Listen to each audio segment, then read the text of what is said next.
Saúdo inicialmente o senador Paulo Paim, para nossa honra, é um dos representantes do Estado do Rio Grande do Sul, aqui no Senado da República, o Roberto Nogueira Ferreira, representante da SENAC, era conhecido nosso, o Cláudio, que é o dirigente do Conselho de Reitores dos Institutos Federais, nosso amigo Rafael Lucchesi, também, Cláudio Moreno, e os senadores Clécio Andrade e Cacildo Maldaner, que também prestigiam esse evento. Acho que o grande mérito do presidente Lula foi ter colocado a educação profissional e tecnológica na pauta do país. Nosso país, lamentavelmente, tinha e tem ainda resquícios de uma tradição bacharelesca muito forte, que por sua vez é resquício da escravidão. Em 500 e poucos anos de história, tivemos 388 anos de escravidão. Portanto, o trabalho produtivo sempre foi considerado como algo não digno dos homens livres, e isso marcou profundamente a cultura brasileira. Talvez por essa razão, os governos anteriores, talvez com exceção de Nilo Peçanha, lá em 1909, os governos anteriores, sem exceção, não privilegiaram, não prestigiaram a formação profissional no nosso país, até o assumimento da presidência do presidente Luiz Inácio Lula da Silva. Foi necessário fazer toda uma reformulação da legislação, isso é importante citar, porque aí a participação do Congresso Nacional, sem a qual isso não teria sido possível. Primeiro, por alterar a lei que impedia a expansão da rede federal, que era um contrassenso. Um governo privilegia essa ou aquela política é perfeitamente legítimo, um governo eleito para isso. Agora, poder proibir, o que nos levou 1 ano e 8 meses para alterarmos essa legislação, acho que foi uma demasia. A outra alteração foi alterar a lei que impedia o ensino médio integrado, que também era algo absolutamente sem nenhum sentido. Nós hoje privilegiamos o ensino médio integrado, mas não obrigamos ninguém a adotar o ensino médio integrado. Nós temos a opinião que ele é mais adequado nessa época de modernidade que nós vivemos, em que as tecnologias se superam rapidamente, e o trabalhador tem que ter, o técnico tem que ter uma formação geral que lhe permita assimilar as novas tecnologias. Tivemos que alterar essa lei, alteramos a LDB, que ignorava solenemente a educação profissional, incluímos uma parte importante na LDB, alteramos a lei do estágio, temos hoje uma bela lei do estágio, acabando com a exploração de mão de obra juvenil sob o título de estágio, que antes havia, hoje estágio é estágio, isso tem um caráter pedagógico, portanto, é para isso que ele existe, e se iniciou esse processo de expansão da rede federal. Nós, nesses 100 anos de educação profissional, que iniciou com o Nilo Peçanha em 1909, construímos 140 unidades. Hoje nós temos em funcionamento 401 unidades, 46 delas serão inauguradas esse ano, mas já funcionam em prédios provisórios. 6 lá no Rio Grande do Sul serão inauguradas esse ano. Canoa já está funcionando já, é uma bela escola. E essa expansão, ela se dá também dentro de uma concepção absolutamente nova, que são os institutos federais de educação, ciência e tecnologia. O Brasil parou de importar modelos educacionais e passou a criar seus próprios modelos, o que é uma demonstração de maturidade desse país. Esse modelo, senador, dos institutos federais não há em lugar nenhum no mundo. Nós temos na Europa institutos tecnológicos, França, Portugal, mas que trabalham só no ensino superior. Agora, uma instituição que trabalha de educação básica ao superior, incluindo pós-graduação, mestrados, doutorados profissionais, só o Brasil tem, e hoje desperta enorme interesse e curiosidade no mundo todo. Qual é o sentido disso aí? É permitir que o trabalhador, se tiver talento e vontade, ele possa iniciar lá como aprendiz e ser doutor em poucos anos. Não está escrito em lugar nenhum que para ser mestre e doutor tem que ser da classe média, ou tem que ser do mundo acadêmico. Não, pode ser um profissional. Aliás, uma das demonstrações dessa tradição bacharelesca é que as nossas universidades, as públicas inclusive, tinham e têm enorme preconceito e resistência aos mestrados e doutorados profissionais. Como se a pessoa, para ser mestre e doutor, fosse obrigada a seguir a carreira acadêmica. Eu posso querer ser mestre e doutor para ser um bom engenheiro, um bom agrônomo, um bom advogado, não para seguir a carreira acadêmica. Mas a nossa universidade não ofertava mestrado e doutorados profissionais. Hoje já começa, a CAPES começa a financiar e os institutos federais atuam nessa área aí. Então é uma inovação bastante importante de concepção, não só de crescimento, mas de concepção. Mas basicamente a tentativa de superação do brutal déficit de mão de obra do Brasil hoje, que ainda é grande, porque tu leva 3, 4 anos para formar um técnico. Não é do dia para a noite que tu tem resultado. Nós vamos levar 10 anos para conseguir ter uma oferta plena aqui no Brasil. Mas basicamente se assenta na expansão da rede federal, esse salto de 140 para 401 unidade.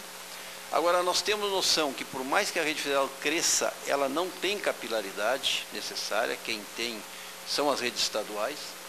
Então, nós estamos investindo 1 bilhão e 600 milhões para a construção, equipamentos, reforma e ampliação das escolas das redes estaduais, dos governos estaduais, de forma absolutamente republicana, a partir dos projetos apresentados pelo Estado, dependente de quem governa esses estados. É um investimento grande, 1 bilhão e 600 milhões, não é pouca coisa. O terceiro ponto dessa expansão são os acordos com o Sistema S, que nós viemos costurando. Há quanto tempo já, Luquez, que a gente começou, Jaime? 2008, né? Com isso, nós pretendemos chegar até 2014 a cerca de 2/3 de gratuidade dentro do Sistema S, que é um avanço bastante grande, e um acordo, senador, que eu acho que foi bom para a população e foi bom para o Sistema S também. Hoje eu estou convencido disso, foi bom para o Sistema S esse acordo aí. E o quarto eixo é a ETEC Brasil, que é a Educação Profissional à Distância. Ainda está incipiente, que isso aí a gente tem que amadurecer com muita seriedade. Hoje a gente deve ter em torno de 30 mil vagas no país, o que é pouco para o nosso país, mas queremos chegar a 200 mil vagas em educação profissional à distância. O Pronatec, sobre a qual vou tecer algumas considerações sem dar detalhes, na verdade não é um programa, é um guarda-chuva que pretende potencializar todos esses programas e regulamentar algumas coisas que nós temos no Brasil que precisam ser regulamentadas. O que foi falar seguro-desemprego? Ora, num país que tem pleno emprego em vários lugares, é absurdo o número de seguros-desemprego que você paga nesse país. Não bate o número do oficial de desemprego com o número de seguro-desemprego, uma sangria desnecessária para o país. Então, não bate o número de beneficiários do seguro-desemprego com o número de desempregados. Tem mais seguro-desemprego que desempregados no Brasil. Não pode, né, senador? Nós até especulamos isso aqui antes. A gente sabe que acordos, e só com a conivência da empresa, evidentemente, né? E do trabalhador, é lógico, dos dois. Né? É um acordo. Olha, porque aumento não posso te dar aumento, mas eu vou te demitir, né? Tu vai receber o seguro-desemprego 6 meses, tu vai continuar trabalhando de maneira informal aqui na empresa. E assim que funciona. Né? Bom, uma das medidas do Pronatec, nós vamos colocar, vamos destinar bolsa a tanto beneficiários de seguro-desemprego como do Bolsa Família, que poderão ser utilizadas ou na rede federal ou no Sistema S. No seguro-desemprego, e aí os senhores terão que entrar, evidentemente, haverá uma proposição de mudança da legislação. O reincidente só receberá o seguro-desemprego se fizer a qualificação. Com exceção de 2 casos. Um é que ele já tem a qualificação, porque aí o problema dele não é falta de qualificação, é qualquer outro problema. O segundo, que não tem oferta para ele, na cidade dele. Mas, tirando esses 2 casos, o reincidente ou faz a qualificação ou não receberá o seguro-desemprego. Aí nós vamos acabar com essa sangria, que é 1/3 é reincidente, 30% hoje. 30% dos beneficiários são reincidentes. Então o Pronatec pretende deixar essa bolsa para os beneficiários de seguro-desemprego com essa condição e também para os beneficiários da Bolsa Família, criando uma porta de saída para a Bolsa Família, dele poder fazer essa qualificação. Mas o Pronatec, ele visa o quê?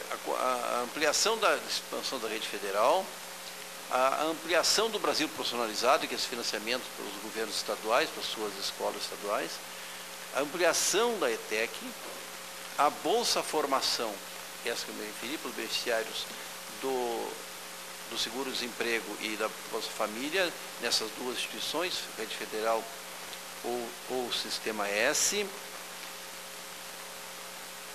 Há em discussão, que eu não sei se isso vai acabar entrando na lei ou não, a possibilidade de uma antecipação da receita para o Sistema S, para onde houver necessidades construam equipamentos para atender a redes estaduais no turno inverso. No turno inverso, fazer a formação profissional no Sistema S, enquanto faz o ensino médio, digamos assim, na rede estadual. Criando aquilo que é o objetivo de muitas pessoas, que é criar a educação em tempo integral. O FIES será estendido ao sistema privado de ensino profissional, o que tem um efeito colateral muito positivo. Hoje nós não temos nenhum controle sobre as escolas privadas de educação profissional, porque está no âmbito dos estados. Mas como a legislação do FIES exige que para ser beneficiado pelo FIES tem que ser avaliado, e é evidente que toda empresa que tem, toda empresa de ensino que tem um ensino profissional vai querer o FIES, porque isso anula a inadimplência praticamente, né? Nós vamos, via rede federal, fazer uma avaliação dessas escolas que se habilitam a receber o FIES para garantir a qualificação delas. Portanto, é um efeito colateral desse financiamento, que para nós é muito importante, porque hoje está absolutamente sem controle essa oferta de ensino privado. Teoricamente tem o controle dos conselhos estaduais de educação, mas que a gente sabe que é muito precário. E também o FIES empresarial, que já foi referido aqui, que é financiamento para a empresa. Isso é, a empresa, eu quero ter um programa intensivo de qualificação para os meus trabalhadores. Então ela vai receber um financiamento, nos mesmos moldes do anterior, só que é um financiamento para a empresa, e ela vai contratar alguém, o FIES, o SEMAES, os institutos federais, etc. Bom, para o FIES,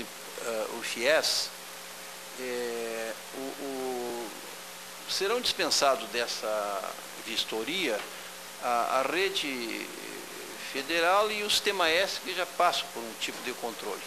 As demais terão que ser avaliadas, né? As demais privadas serão avaliadas. Aliás, ou cursos também profissionais ofertados por universidades. Que tem universidade comunitária que oferta cursos profissionais. A universidade já passa por um controle do MEC também. Nós apenas faremos a avaliação daquelas isoladas. Porque a gente sabe que tem bons, mais ou menos, e ruins e muito ruins nessa oferta. Toda essa oferta, essas ofertas colocadas ao guarda-chuva do Pronatec, nós pretendemos chegar até o final de 2014, final desse mandato, portanto, do governo federal, a 3 milhões de ofertas de educação profissional. Esse é o nosso objetivo, o que vai minorar um pouco esse que hoje é um grave problema do Brasil hoje. A dona Ana Amélia nos honra com sua presença. Hoje, todos nós acompanhamos pela mídia e realmente não é nenhum alarmismo. Hoje é um problema sério no Brasil, a deficiência de mão de obra, inclusive nos setores menos qualificados. Nós, como temos dezenas de obras no Brasil afora, escolas, hoje quando nós temos uma obra com 50% dos trabalhadores em atividade ali, é muito bom. Geralmente a gente tem menos de 50%. E há uma disputa terrível entre as empresas. Aqui nós temos uma obra na L2, aqui na escola de L2, aqueles trabalhadores são todos do Rio Grande do Norte. A empresa traz de avião do Rio Grande do Norte, aqui na L2. tem 50% da mão de obra necessária, e mesmo assim a empresa tem que ficar de olho na hora da chegada, da saída e do almoço, porque a concorrência vai lá muitas vezes e tenta... Pode falar agora? Senhor Presidente, posso interromper? Sim, claro. O professor Pacheco? Os senadores falam a qualquer momento. Mas agora, eu apenas quórum privilegiado. Para não perder o fio 4 senadores com a chegada do senador Ana Amélia.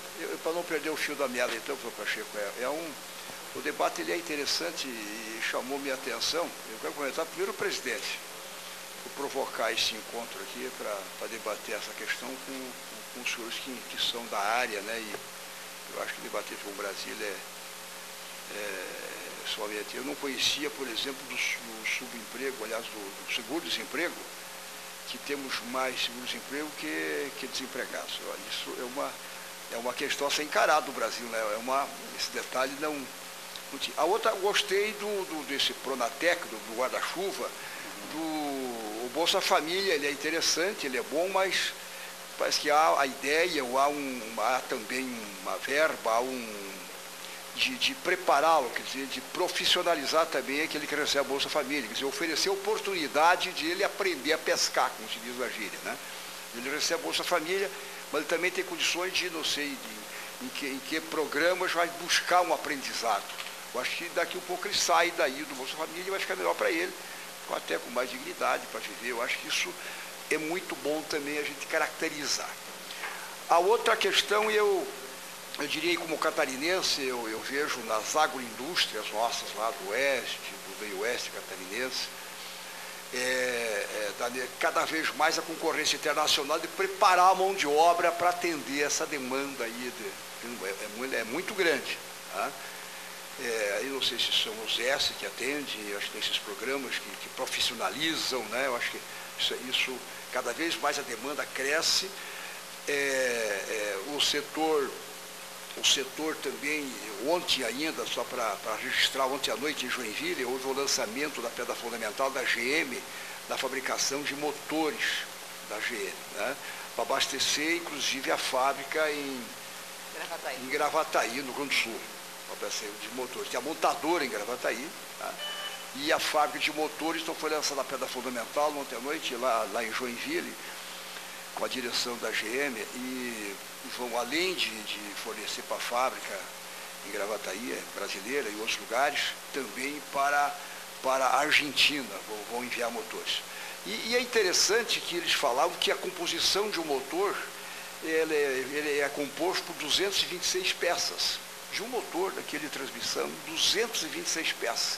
Porque escolheram aquela região de Joinville, a grande Joinville, que era muito boa em metalmecânica, profissionais. Mas já anunciaram, foi feito um debate, de que nos próximos tempos nós vamos precisar, não sei de quantos mil profissionais na área, profissionais na área.